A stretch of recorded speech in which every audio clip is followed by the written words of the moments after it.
میں آتا ہے کہ مقام لد کے مقام یعنی لد کے مقام پہ جو اسرائیل میں فلسطین میں ایک جگہ ہے، تو حضرت عیسیٰ علیہ السلام نے السلام علیکم ورحمۃ اللہ وبرکاتہ۔ بسم اللہ الرحمن الرحیم۔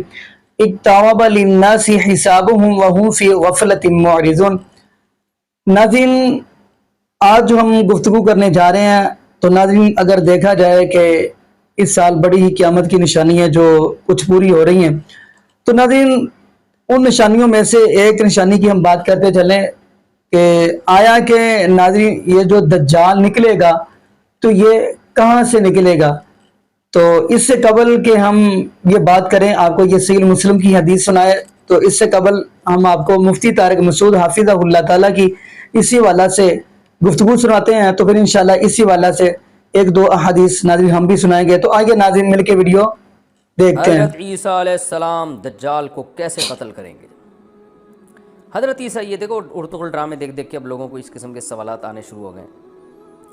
حضرت عیسیٰ علیہ السلام دجال کو تلوار سے قتل کریں گے، کسی نئی چیز مثلا بندوق وغیرہ سے کیوں قتل نہیں کریں گے؟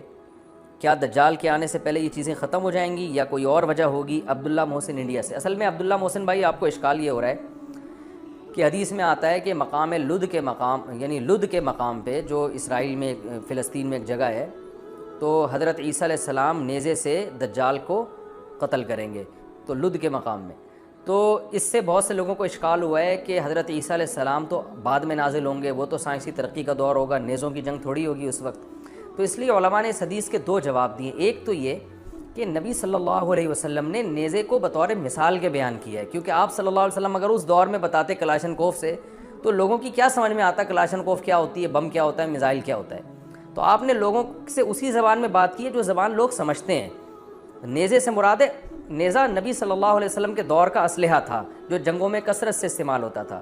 تو نیزہ اصل میں ایک تعبیر ہے، عنوان ہے اس اسلحے کا جو حضرت عیسیٰ کے دور میں استعمال ہو رہا ہوگا۔ تو حضرت عیسیٰ اس اپنے دور میں استعمال ہونے والے اسلحے سے دجال کو قتل کریں گے۔ وہ اسلحہ کیا ہوگا، کون سا ہوگا جو اس دور میں استعمال ہوگا، اس کو نبی صلی اللہ علیہ وسلم نے نیزے سے تعبیر کیا ہے۔ تو یہ نیزہ وہ ایک عنوان ہے، نیزے سے نیزے کی حقیقت مراد نہیں ہے، یہ ایک عنوان ہے، کیونکہ اس زمانے کے لوگوں کو سمجھانے کے لیے نیزے ہی کی مثال دی جا سکتی تھی، وہ چیزیں جو تھیں نہیں ان کی مثال کیسے دی جا سکتی تھی۔ تو اس لیے علماء نے کہا یہ حدیث ظاہر پر نہیں ہے، ایک مثال ہے، تمثیل ہے اس میں۔ اور بعض علماء نے کہا یہ بھی ممکن ہے کہ نیزے سے نیزہ ہی مراد ہو، اور عین ممکن ہے حضرت عیسیٰ کے دنیا میں آنے سے پہلے ایک عالمی جنگیں چھڑ جائیں۔ اور آپ کو پتہ ہے اگر اب دوبارہ تیسری جنگ عظیم چھڑ گئی، دو جنگ عظیم تو ہو چکی ہیں، اگر تیسری جنگ عظیم ہو گئی تو پھر تو ایٹم بم سے لڑائیاں ہوں گی اور اتنا اسلحہ استعمال ہوگا کہ دنیا کھنڈرات بن جائے گی۔ تو عین ممکن ہے کہ اتنی بڑی جنگ چھڑ جائے کہ یہ دنیا دوبارہ سے ہزاروں سال پیچھے چلی جائے، کھنڈر بن جائے، سب مرمرا جائیں اور پھر ایک نئی دنیا آباد ہو، پھر وہی گھوڑے تلواریں دوبارہ شروع ہو جائیں اور حضرت عیسیٰ علیہ السلام اسی نیزے سے قتل کریں، یہ بھی ممکن ہے۔ تو دونوں مطلب بیان کیے گئے حدیث کے۔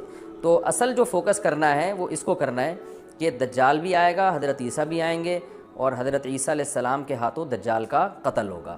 اصل اس کو فوکس کرنا چاہیے۔ اور کیوں؟ اس لیے کہ دجال یہودیوں کے لیے آئے گا، اور حضرت عیسیٰ علیہ السلام یہودیوں کے سرغنہ کو اپنے ہاتھ سے قتل کر کے انتقام لیں گے کہ جو حضرت عیسیٰ کو سولی پہ لٹکانے کی یہودیوں نے کوشش کی تھی۔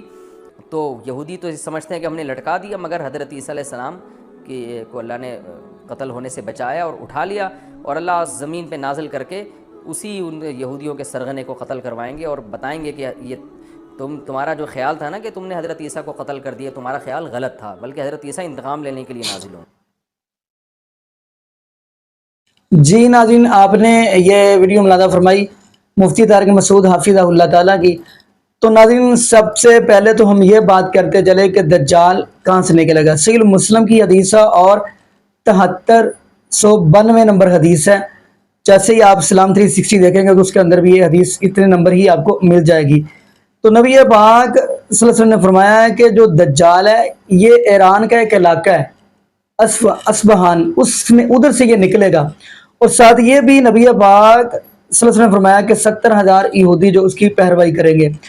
تو ناظرین اس سے اگلی آپ حدیث دیکھیں گے تو اس کے اندر نبی پاک صلی اللہ علیہ وسلم نے فرمایا کہ منافق مرد اور عورتیں وہ بھی اس کی طرف بھاگیں گی۔ اور ناظرین اگر آپ تفسیروں کا آپ مطالعہ کریں تو ان کے اندر یہ بھی لکھا گیا ہے کہ اس وقت سب سے زیادہ جو عورتیں ہوں گی اس کی پیروی کریں گی. اور یہاں تک الفاظ نظر ملتے ہیں کہ لوگ اپنی عورتوں کو اپنے گھروں کے اندر بند کر کے تالے مار رہے ہوں گے کہیں یہ دجال کے پیروکار نہ بن جائے. تو ناظرین یہ قیامت دیکھا جائے تو قرآن نے یہ کہہ دیا اقترب للناس حسابهم وهم فی غفلۃ معرضون کہ قیامت کا دن قریب قریب ہے اور لوگ غفلت کی زندگی گزار رہے ہیں. تو ناظرین دعا کریں اللہ پاک ہمیں نبی پاک صلی اللہ علیہ وسلم کی شریعت کے مطابق زندگی گزارنے کی توفیق دے, اور یہ بھی دعا کریں اللہ پاک ہمیں 5 وقت کا پکا اور سچا نمازی بنا دے, اور اللہ پاک جتنے بھی اس دنیا کے اندر بے اولاد جوڑے ہیں اللہ پاک سب کو صحت تندرستی والی ایمان والی لمبی زندگی والی اللہ پاک اولاد عطا فرما دے. جزاکم